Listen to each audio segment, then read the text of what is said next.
കണ്ണൂരിൽ ഒരു പുഴയുടെ ഉടമസ്ഥാവകാശത്തെ ചൊല്ലി പഞ്ചായത്തും വനം വകുപ്പും തമ്മിൽ തർക്കം. കേളകത്തെ ചീങ്കണ്ണി പുഴയുടെ ഉടമസ്ഥതയെ ചൊല്ലിയാണ് കേളകം പഞ്ചായത്തും ആർളം വന്യജീവി സങ്കേതവും തമ്മിൽ തർക്കം നടക്കുന്നത്. ഇരു കൂട്ടരും വിട്ടുവീഴ്ചയ്ക്ക് തയ്യാറാകാത്തതിനെ തുടർന്ന് ജില്ലാ ഭരണകൂടം തർക്ക പരിഹാരത്തിന് യോഗം വിളിച്ചു. കണ്ണൂർ കേളകത്തെ ചീങ്കണ്ണിപ്പുഴയാണ് കഥാനായിക. ഉടമസ്ഥാവകാശം ഉന്നയിക്കാൻ വനം വകുപ്പിന് അവകാശമില്ലെന്ന് പഞ്ചായത്ത് വാദം. അംഗീകരിക്കാൻ വനം വകുപ്പ് തയ്യാറല്ല. തർക്കങ്ങളൊന്നും അറിയാതെ ശാന്തമായി ഒഴുകുകയാണ് ചീങ്കണ്ണിപ്പുഴ.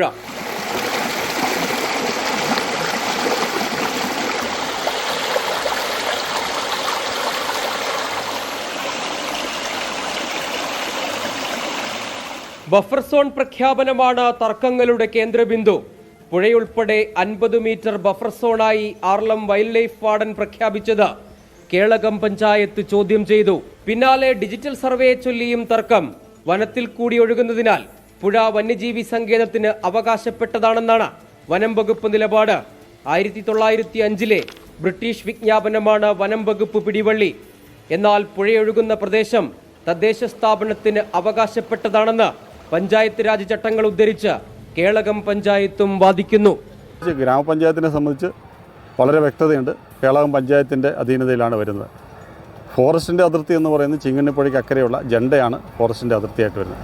അതുകൊണ്ട് ഒരു കാരണവശാലും പുഴയുടെ അധികാരം സംബന്ധിച്ച് വനം വകുപ്പിന് അത് ഏറ്റെടുക്കാൻ കഴിയില്ല എന്നുള്ളതാണ് സൂചിപ്പിക്കാനുള്ളത്. പുഴയോരത്ത് സർവേ നടത്താനെത്തിയ വനം വകുപ്പ് ഉദ്യോഗസ്ഥരെ പഞ്ചായത്ത് അധികൃതരും നാട്ടുകാരും ചേർന്ന് തടഞ്ഞിരുന്നു. പിന്നാലെ തർക്കം കലക്ടറുടെ മുന്നിൽ. വിഷയം ചർച്ച ചെയ്യാൻ നാളെ സംയുക്ത യോഗം വിളിച്ചിട്ടുണ്ട്. പുഴയ്ക്കിതിൽ യാതൊരു പങ്കുമില്ലെങ്കിലും വനം വകുപ്പും തദ്ദേശ സ്ഥാപനവും തമ്മിലുള്ള ഇത്തരമൊരു തർക്കം സംസ്ഥാനത്ത് ഇതാദ്യമാണ്. 24 കണ്ണൂർ.